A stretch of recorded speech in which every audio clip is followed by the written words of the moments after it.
There's no losing, only learning. I have the responsibility to make sure that you guys are well represented. There's no failure, only opportunities. Anytime you see me, you can say, oye, ese tipo tiene su pasado. And there's no problems, only solutions. Pero mira lo que está haciendo con su vida.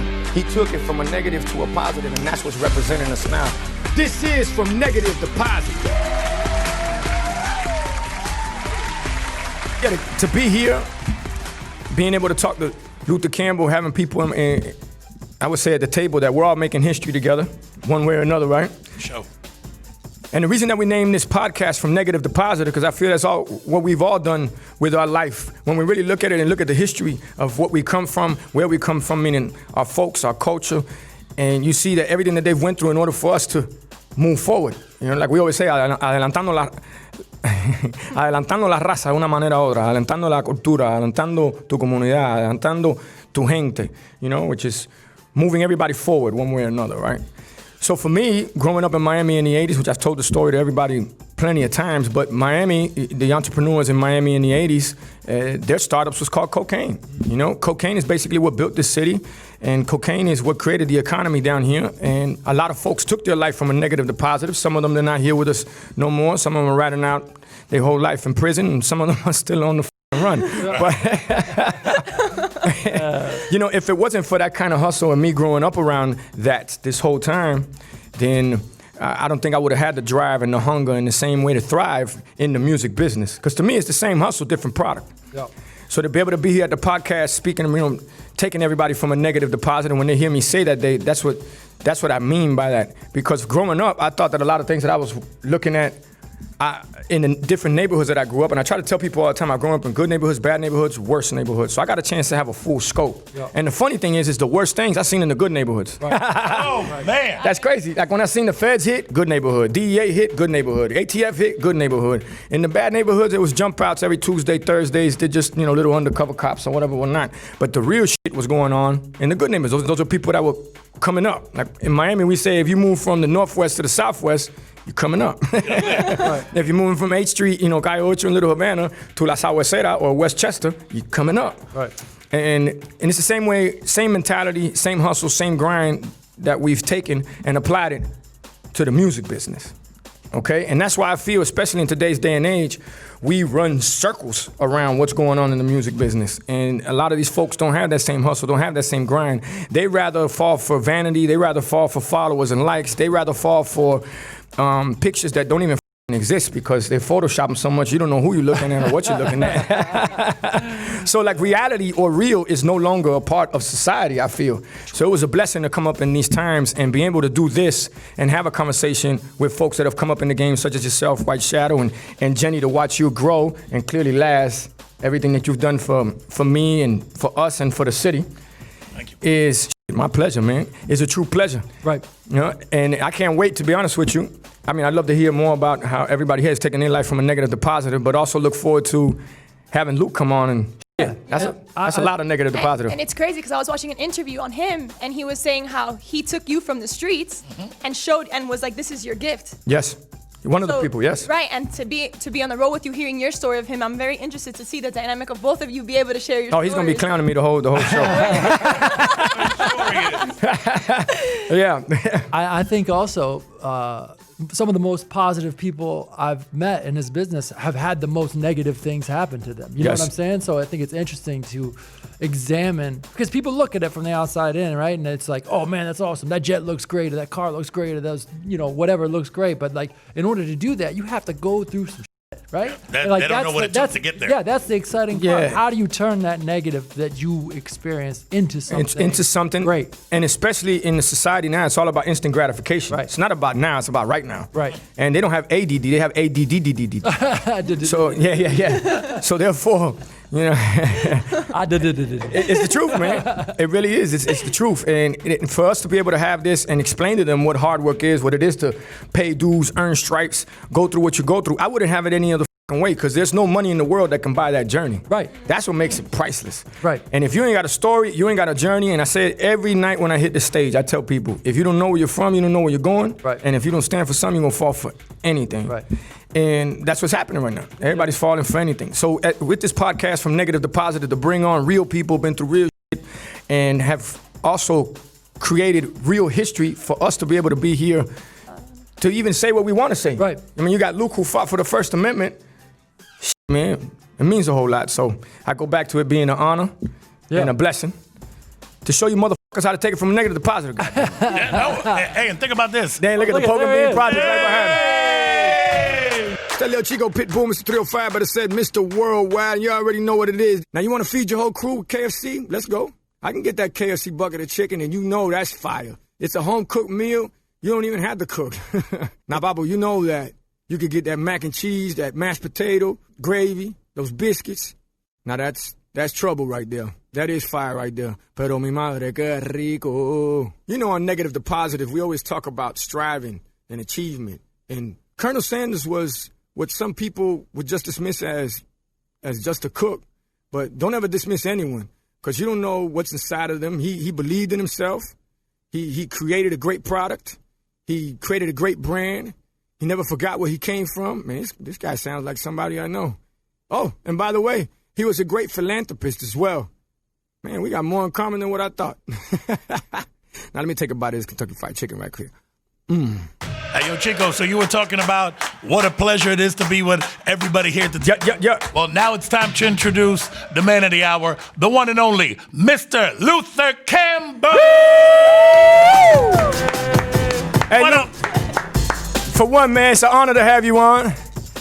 I'm in this hotel in Atlanta, so when the air conditioning cut on, it really got low.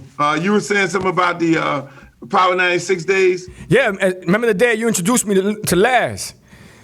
When you took me up to the station and you told him. That was, that was the first thing. I mean, when we went on this quest to go find this Cuban rapper, it was I set out as a record company because we had everything. We had, JT Money, we had Trick Daddy, we had all these different things. And I was like, look, man, we can't be a complete record company if we don't go find a Cuban rapper. Them boys had Big Pun and Fat Joe, the Puerto Ricans in New York. So, the first thing I did, knowing that, Laz was over at Power 96, I was like, okay, we got this rapper. Now we got to take it over there to Laz, the Power 96 and everybody over there. So that was the first stop because, Power 96 automatically served the Hispanic community as well as all communities. But, that's the Hispanic station. So I said, look, we got to go over there and meet the Don, Laz, DJ Laz, my guy. Well, let me tell you, man, since that introduction, me and Laz, we've been joint at the hip. I mean, I've been walking a little better than him, but. Stop it. I got a hip replacement. So I appreciate you. Not with lifelong friends, man. Thanks to you. So we appreciate that. But another thing I wanted to get into with you, was basically letting everybody know how important you are to the music game and to, Miami as a whole, you being the king of Miami and what you've done for Miami from whether it's sports, whether it's music, whether it's entertainment, and whether it's even fighting for the First Amendment for us to be able to say whatever we want to say and the way we want to, creatively express ourselves. And I don't think a lot of people understand how important you are to all of us and all the doors that you've opened. So I wanted you to explain a little bit of everything that you went through back in the day and all the roadblocks that you had, because obviously me growing up in the crib, 305 day, kind of born and raised, I got a chance to see it firsthand. And also, being a third grader listening to Two Live Crew, I don't know how normal that was, but it definitely shaped me to be an amazing adult and a civilized citizen. Right? But yeah, Luke, and then the other thing I'd love to get into, man, once you speak about that, is how Miami is so influential, not only to the music business, but to the world, and how everybody comes down here, picks up our style, and doesn't necessarily respect the way that they should, and how the future's looking. I mean, the thing is, just like you say, starting off, when we started Southern hip hop, we take the credit for that because ain't nobody else was really doing it, at the time, on a national level. I mean, you're gonna get backlash. We were pretty much outcasts wherever we went and did concerts. We did a concert with Eric B. Rakim. We were given 3 minutes on stage. we would go to the new music seminar. DJ Laz is pretty familiar with that. Yes, sir. They would have hip hop panels, and they would be saying that, what we're doing in the South would never manifest to anything. It won't be no such thing as Southern hip hop. So we were kind of outcasts as, coming up in the game. So you had a combination of, the industry and the heads in the industry not respecting what we was doing because we were from Miami. And so, you had to fight every day. I remember myself getting in big brawls with different managers and fighting Run DMC on stage in Biloxi, Mississippi, for this. And, and so at the same time, it was a fight. And then, going through that whole struggle of now not being affiliated with a major record label, and taking all these sales from the South, those boys kind of put the government on us. And, now it became a fight for free speech and for hip hop and for guys to be able to say what they want to say on the record. So you had all that going on and still trying to keep your money and not get robbed by the accountants that you had sitting in the room, and at the same time you're still trying to get records played on the radio around the country. So it was a difficult fight, but I'm just happy that we were able to fight the fight, to see guys like yourself, see all these other artists, Ross, Trick still doing his thing, Trina them doing their thing, and all these other flowing them, artists from around here as well as Atlanta doing their thing. Now, and I remember one time when you was on, when you were on Donahue. Oh boy. So Donahue was bigger than Oprah back then. And for those that don't know, and he was the biggest talk show in America. And Luke went on there and he performs this record called The Funk Shop. But in the streets, you already know what it really is, no? Yeah. So he went up there and he brought out the Miami girls in spandex with holes in, all over the legs and everything. And they started booty shaking in the whole, the whole crowd. But the best part is just to see America's face looking at our city going, what? Whoa. What the f*** is this? And I was like, yeah, that's what the cafeteria looked like right there. Yes, sir.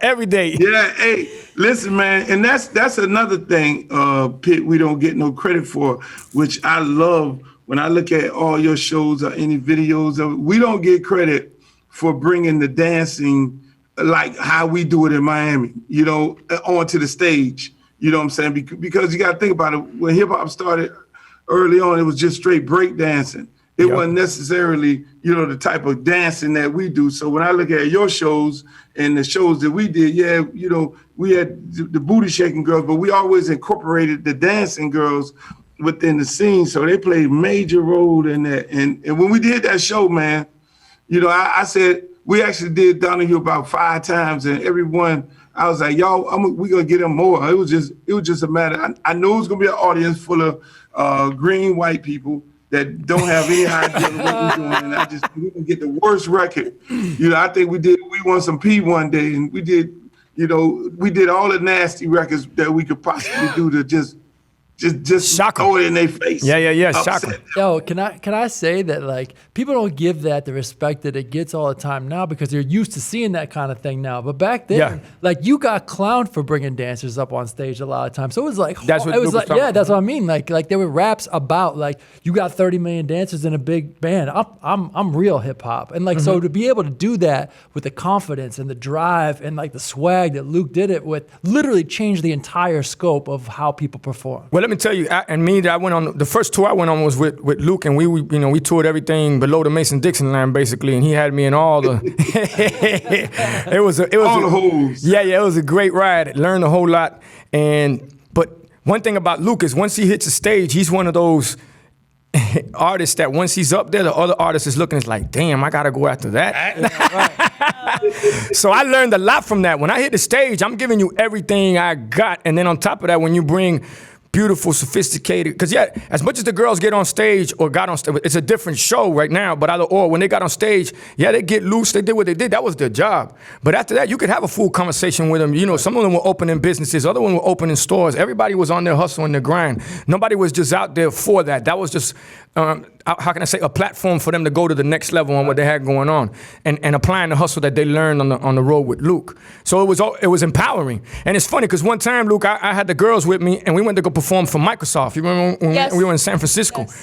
And Buddy and them at Microsoft said, oh, no, you can't bring the girls on stage because the kids that are coming up in the Microsoft system right now, they're a part of the Me Too movement. That's funny because I'm a part of the Me Too movement too. And it makes no sense. It makes no sense if I take the girls off stage. That's depowering them. Right. We need to empower them. So them being on stage with us, performing hit records that have touched the world, that, you know, like I always say, music unites everybody. Man, that's empowerment. So when I flipped it on him like that, he said, man, I didn't even look at it like that. I said, yeah, sometimes you need to understand that I'm all about taking a stance, but you got to be careful on how you may take an opportunity away instead of be given an opportunity. And sure enough, we performed, knocked it out the park. Now every time Microsoft calls us, the first thing they're asking for, hey, are the most bad ones coming with you? Can the girls come and you just chill at the crib? Right. I would love to just send the girls, to be honest with you. Jenny, go ahead. Yeah. All the girls, go ahead and handle that. Now, Luke, as far as that coming up in the game, I know you had also, how can I say, interesting relationships with different artists, and a lot of them, like even like what happened in Atlanta back in the day at Jack the Rapper, if I'm not mistaken, and things that happened with Dr. Dre, with Snoop, and all these things that have happened in the game that people don't know about, and the way that you've always made people respect Miami and respect the crib and respect 305 the way that you did, which obviously instilled a lot of pride in someone such as myself, also Laz and everybody at this table. You know, we making, Paul from Detroit, he from the D, and I know you always told me the realest women are in the D. So I told him. Oh, yeah. He said, oh, yeah. We changed the name to Freak Troy. I like that, Freak Troy. Yes, sir. Well, one time for Freak Troy, and now he's an honorary 305 Dade County representative. I'm down here learning this. Hey, but wait, we even taught him some Spanish. I got the pinga right now. Oh, man. So, yeah, Luke, all your trials and tribulations that you went through coming up in the game that not necessarily everybody speaks about and knows about, man, in order for you to hold it down. Yeah, I mean, you know, the thing is, you know, we have a lot of stories, and unfortunately, when you're considered an outcast like myself, I'm not in the in crowd. I'm not with the Russell Simmons, the God bless dead Andre Harrells and Puff Daddies. You know, our stories from the Miami perspective kind of get buried. You know, just the other day they gave me a first lifetime achievement award or whatever it was from BET 2 years ago. So, I mean, congrats on that. They don't. To this day, they still don't respect. They don't want to acknowledge what we did and the precedent that we set. So, you know, I look at it from that standpoint that, you know, hey, look, you know, that's more content that people don't know about. When they do know about it, you know, when we start doing these docuseries and these striptease shows about, you know, the struggle and the coming up of Loop Records and all the artists that was involved and how we did it, it just makes it much more valuable that people will then automatically, you know, get to start seeing this stuff. Just no different than what Master P is doing on Chronicles. I mean, same situation. You know, they don't, you know, because we're in the South, they don't necessarily understand the South, and they don't think that we have an audience. And so at the end of the day, this guy's, you know, his show is #1 on BET right now, and everybody loving it and all that. So these are stories that they just don't know, and they'll get to see the stories because we are actually the saviors of hip hop. Everything that we've done in the South and everything we fought for. Yeah, and that's another thing. So you got a series that you're working on, shows, movies, books, things of that nature that's going to be coming out to be able to educate people. There you go. I was looking for the word. I appreciate that. Got you back. Because, you know, one thing I always say about Miami boys, you know, you do what you say, but you don't say what you do. You know, so we handle our business, but we don't like everybody knowing our business. So therefore, correct. When it comes to us always, not necessarily always getting those articles out there or having a PR team that, hey, we need to hype this up in order to get record sales up or nothing like that. We just like to grind, handle our business, and stick to ourselves. And that's one thing that I've learned from you, obviously from growing up in Miami also too. But it's funny that my history, one way or another, has ran parallel to yours, where a lot of people don't understand a lot of the history that we've been through or the work that we've put in and the dues that we've paid.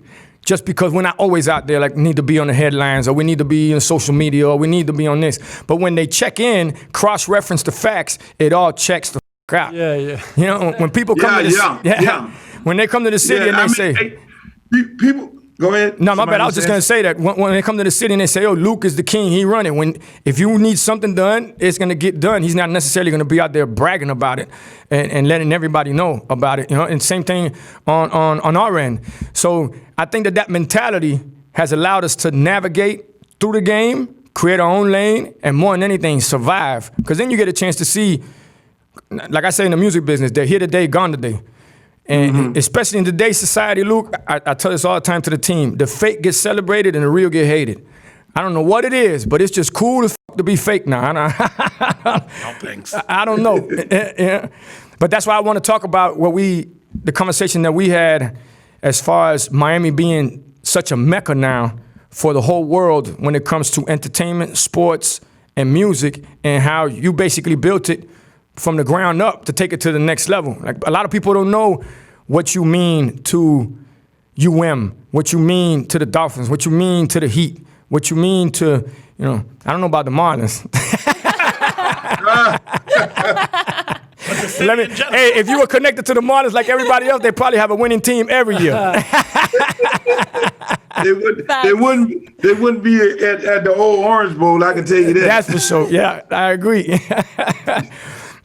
But I think that Miami being such a young city in the world's eyes, we have so much history and we've done so much, whether it be from, I go back to street game, entertainment, music game, sports, and you're a major part of that.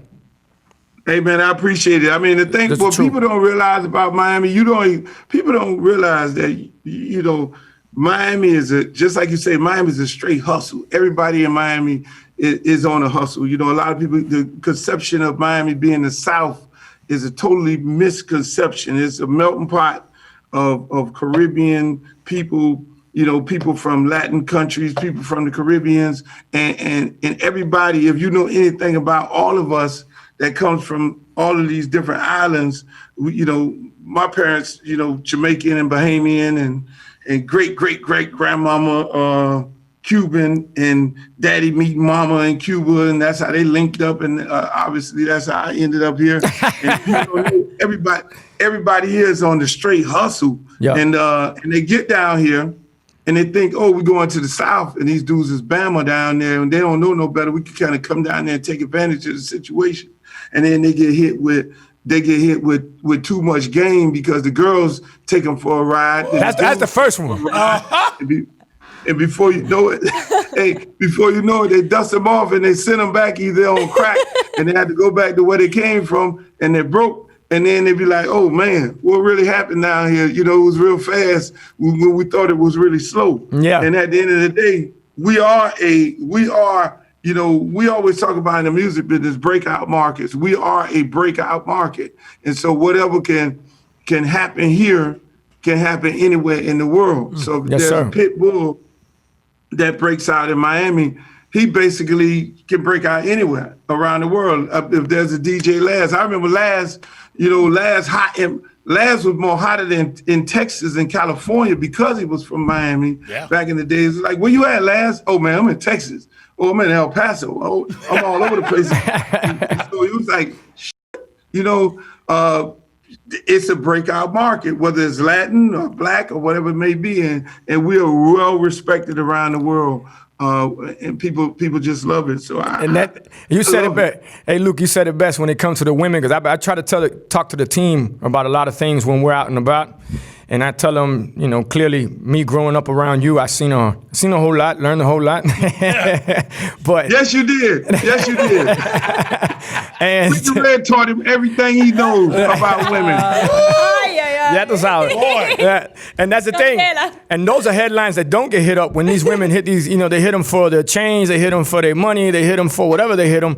These celebrities, athletes / artists don't want to talk about that because they don't want to talk about how they got robbed by a woman, how they everybody down here in Miami. It's the truth, man. And hey, I had a chain every on time when I Super came Bowl down. comes down here, you got robbed in Miami? I had a chain on when I came down. Oh, did you? I took it. I believe it. No, Jenny, you got him for his chain. I took it.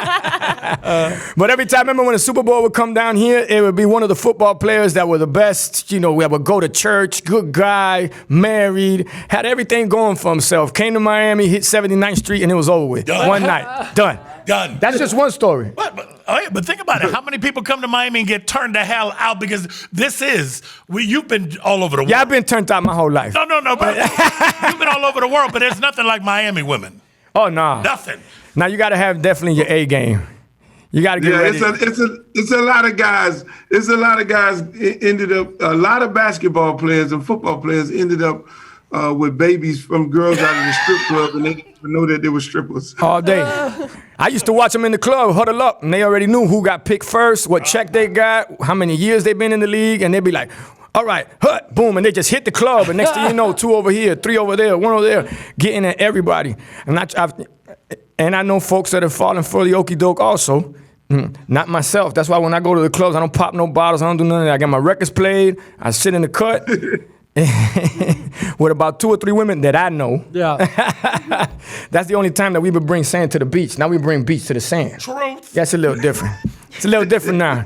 But that's all. Thank you to you, Luke. I appreciate you. And I can't wait to get you to the school, man. I know you're up in Atlanta doing your thing. But more than anything, I hope to do many more of these. And whenever you want to come on, you know that you're welcome to. And any way that we can help, you know that we're here, man. I appreciate you more than you know. I love you. I love everything that you've done for me, for the city, and for us. And it's always an honor to be able to speak your name and our kind of connection out here and let them know that you're one of the people that taught me how to take it to the next level. So thank you for that. I appreciate you, Luke. Hey man, I appreciate coming on, and just like you say, I mean, anytime you do it, and I got to get by the school. I know I was gonna get over there before the COVID hit to see the kids and everything. But again, I always say, man, I'm proud of everything that you do and everything that you represent. And just like you said early on, to be able to have longevity in this business, you know, it's a here today and gone tomorrow, and a fickle type business, and for you to build your fan base around the world globally, and for people to be loyal to what you do. I mean, that's what it's all about. And I'm just so happy for you and everything that you're doing. And you got your right hand man over there, Laz. I just love it. I mean, Love you, Luke. It started from one place, and you guys still linked up together like this. It's a beautiful thing, man. I appreciate it. Love you too, my brother. Everyone needs somebody to talk to sometimes when things are getting a little hard to handle. And with Talkspace, you're able to find that support.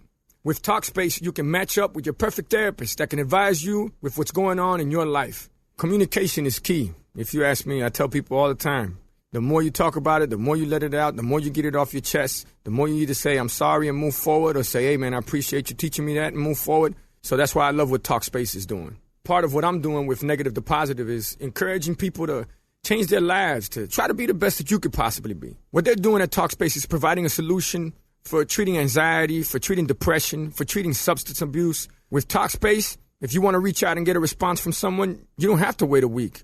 Message your therapist, get responses fast and efficient, take care of yourself so that you can take care of others. Everyone needs somebody to talk to sometimes. When things are getting a little hard to handle, and with Talkspace, you're able to find that support. And you do that by downloading the app. For everybody listening to Negative to Positive, there's a special offer right now on Talkspace. Just use promo code Pitbull and you will get $100 off your first month, which is important in helping make the changes that you want to make. Just use promo code Pitbull and you will get $100 off your first month. Remember, self first, not selfish. Self first. I appreciate y'all. Go ahead, my bad. Yeah, no worries. But before we go, may I ask a question real quick? Not every day I get to talk to Uncle Luke. Oh, man, go ahead. One quick question. Talk to the uncle. Yeah, please, jeez. You were talking earlier about some of the stuff that you said that you had to hustle different than everybody, and you were working super hard, and everybody had you like kind of pinned down by their thumb and nowhere to fit, like you were an outlier. How did that affect you in what you're doing today with the filming and being able to tell your story now? And the kids too, got to talk about that. My bad to cut you off. Football and like all, I feel like you've gone from a lot, like the name of the show is Negative to Positive, right? Like you just touched on some of those things early in your career that probably shaped a lot of the stuff that you're doing now with that in a completely different way you didn't think was even going to happen. You know what I'm saying? Like, is there something that like a jewel you can drop for us and the people that are listening to kind of talk about what that means for you going from a negative to a positive? I mean, you know, I always say negative and positive create energy. If you gotta have the two. You gotta have the negative and you gotta have the positive. You can't to create energy to cut the lights on. Even you have to have the negative to add on to the positive. And so I always looked at it from that standpoint of, you know, I never, you know, took anything for granted. But then at the same time, you know, what fuels my fire and what fuels all of our fires is the fact that they say what you can't do. You know, I know in my household, couldn't be used, you know, within the household, you would get probably knocked upside the head real hard. So I never had can't in my vocabulary. Yes, sir. And for the mere fact that we were here in Miami, and when people say you can't do this and you guys can't achieve things, you know, we always said, no, that ain't, that we're not gonna stand for that. And we always, you know, kept fighting and pushing the envelope on a major scale. I mean, even with the record company, you know, it's just, you know, it's being versatile. Oh, y'all can only do bass. Oh, y'all can only do booty music. And then say, nah, okay, all right, I'm gonna give you some R&B shit. You know, we'll give you H-Town. Oh, y'all can only do bass and now it's all sexual. Okay, well, we're gonna give you some hardcore Poison Clan. You know, so it's like, you know, anytime they say it can't, you know, we always manifested it. We always made sure we did something different and showed them that we could do that. And that's why I'm so happy that, you know, we're going to be able to put this stuff on screen and on TV right now, because they're going to see the stories. They're going to see where we came from and where we're at right now. And that's so important to be able to do in these days. That's what I guess the biggest jewel, and that's why I always, any of my artists, whether it was Pitt or anybody, I always tell them, look, man, you gotta stay on your grind. Always. You gotta respect the little man. And that's what I love about this guy, because he would be the guy sitting there, you know, watching things, and he was a real Pitbull. He was a real Pitbull. I remember when some rappers was talking about me and he was like, let me get them. I was like, no. They'll be all right. He was like, no, let me get them. No, sit on down. We're going to take it, we're going to do it a certain kind of way. And so, you know, but always remember the little man, because that's longevity. That is longevity, when you could bring people up, like the young lady in the studio. You could bring people up and go to the, you know, your fans, and your fans have a connection with people, you know, who are real, just like people were saying earlier. And when they see that you're real, genuine, and you really love them, they will always be there for the rest of their life. And I think that's why, you know, I can go do shows right now. I did a show last night in Florence, South Carolina, in the middle of a pandemic. It was 20,000 people out there screaming. Yeah, I should have went to that show. Right? Where was the invite? No. We can't. That show was interesting. Yo, you know that's got to be a good show. I had to take that. I got thrown off of Instagram probably twice already. That's what it is. We just fight in Miami. We underdogs, baby. That's all we know how to do is fight. Yeah, and I mean, honestly, like, I don't think people comprehend, like, when you talk about what you've done for the world, not just hip hop. Like, a lot of people that are in hip hop, you know, you got cut out because you were you took this shit all the way to the highest court in the United States of America. Yeah. And won. But like, that aside, I know a lot of people that, like, they get told no by the record label and they go home and sit on their ass for the next 2 months. You know what I mean? Complaining about how the record labels are taking them. Oh, you shelved me over here, blah, blah. And they sit there and cry about it. You literally took it from the street all the way to the highest court in the land. And I feel like that kind of... And won. Yeah, and won. And that kind of drive... That's the most important part. That kind of drive is just unexplainable a lot of times to younger kids today, and like, it's a blessing for me to sit here and talk to you, just because it changed my life completely. You know, me too. and so many people's lives. Yeah, so fighters, grinders, that movers, grind, shakers. Insane to me. I think that's the Miami hustle that you don't get from a lot of different places. Nah, when you come from Miami, you run circles around people in other places. Why'd you do it? Why did you take that as far as you took it? What's your reasoning? What I looked at the big picture.